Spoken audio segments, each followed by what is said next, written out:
Hi friends, happy morning. இன்றைக்கி வந்து பார்த்திங்கன்னா என்ன சாப்பாடு செய்யலாம்? ஃப்ரைடே பருப்பு சாதம் பண்ணிடலாம். நேற்று வந்து பார்த்திங்கன்னா எக் ரைஸ் பண்ணியாச்சு, 3 நாள் தயிர் சாதம் பண்ணியாச்சு. இன்றைக்கி வந்து பருப்பு சாதம் பண்ணியாச்சு. ஒவ்வொரு நாளும் ஒவ்வொரு வெரைட்டி ரைஸ் பண்ணி கொடுக்கணும். ஸ்நாக்ஸுக்கு வந்து பார்த்திங்கன்னா நான் வந்துட்டு மாதுளம்பழம் தான் பண்ணி கொடுத்துருந்தேன். பண்ணலை, அதை உரிச்சே கொடுத்தாச்சு. மார்னிங் வந்துட்டு பருப்பு சாதமே கொடுத்தாச்சு. தம்பிக்கு காம்படிஷனாக ஃபிஷ் தொட்டி தான் வரையணுமா, அதில் வந்து குட்டி ஃபிஷ்ஷு, பெரிய ஃபிஷ்ஷு.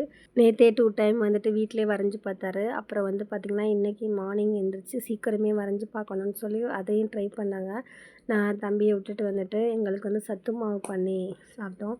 அப்புறம் இந்த பாசிப்பயிர் வந்து ஊற வச்சுருந்தேன், அது வெறும் வயிற்றில் சாப்பிடணுன்றக்காக அதை வந்து வெறும் வயிற்றில் வந்து சாப்பிட்டுட்டு மாதுளம்பழம் கொஞ்சம் எடுத்துக்கிட்டாச்சு.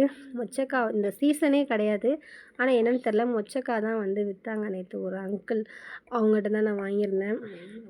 ரொம்பவே நல்லா இருந்துச்சு. நேற்றே வந்து நான் மொச்சக்காய் உரிக்கலை, ஏன்னா இன்றைக்கி உரித்தோம்னா உள்ளேயே வந்து அந்த மொச்சக்காய் வந்துட்டு பச்சை மொச்சை இல்லை, அந்த முளைக்கட்டி அந்த இது பாருங்களேன், அதுதான் இன்னுமே ஹெல்த்தியாக இருக்கும். அதை எல்லாத்தையும் உரிச்சிக்கிட்டே இருந்தேன்.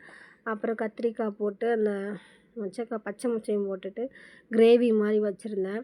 தக்காளி வெங்காயம் எல்லாம் போட்டு வதக்கிட்டு, மொச்சக்காயும் வதக்கிட்டு, கத்திரிக்காய் போட்டு மசாலா, வீட்டு மசாலா, குழம்பு மசாலா போட்டுட்டு கிரேவி மாதிரி பண்ணியிருந்தோம்னு வைங்களேன். அதுக்கப்புறம் வந்துட்டு பருப்பு சாதத்துக்கு சைடிஷாகவும் இருக்கும், நல்லாவும் இருக்கும்.